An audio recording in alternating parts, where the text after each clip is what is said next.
Okay, number 10, communicating. I think this is the overarching one, in my opinion.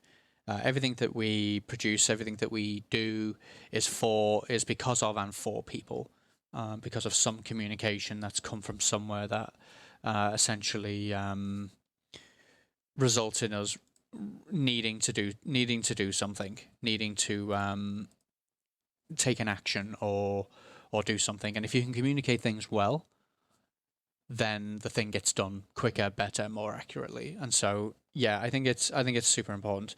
Let's see what they say. Did you know that most IT projects fail due to communication issues? Yeah, I am very aware of this. We have more communication tools than we ever had in history, yet it's challenging to find a balance between under and over communicating. Don't send 50 short messages every 20 minutes. Do think about what needs to be communicated and write it down first.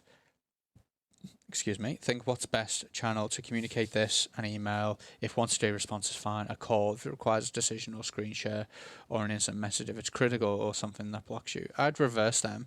I'd say an instant message should be if it requires a decision or a screen share, and a call should be if it's critical or something that blocks you. I think maybe they got that wrong. I feel they've got that the wrong way around, personally. Okay. Look, communication to me is just super critical. There is no two ways around it, in my opinion. A call is more urgent. Yeah, I agree. I think they've got that the wrong way around. And I'd also say one thing I would say as well is this sort of that a lot of those three options there, they're completely digital and they're completely disconnected. I would replace call with go and stand at their desk and speak to them. Obviously, I understand today's day and age that's becoming less and less a thing. But if you're in an office with people, I wouldn't call them. If I go into a client site and there's a phone on the desk, I make it very clear that I won't be sat there answering that phone call. I will not do that at all. I will say to them that gets unplugged. I don't answer phone calls. If you want to communicate with me, you come and talk to me like a human being. I very much dislike office environment. Yeah, quite a few people are starting to feel the same way, mate.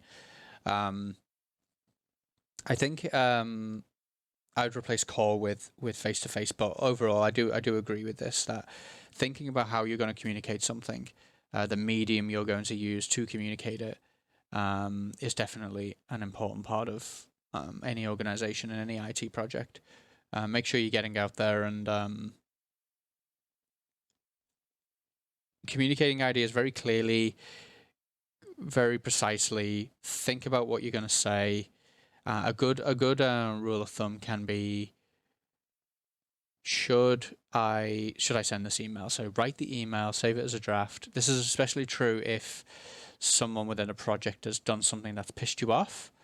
It can definitely be a good idea to write out that email or write out the IM message, even in something like Notepad, where you can't accidentally send it, and then you just come back to it an hour later. Just take a step back, come back to it an hour later, and then decide if that's something that you then want to send. I guarantee that if you read it back to yourself, you'll be like, whoa, okay, yeah, I shouldn't send that.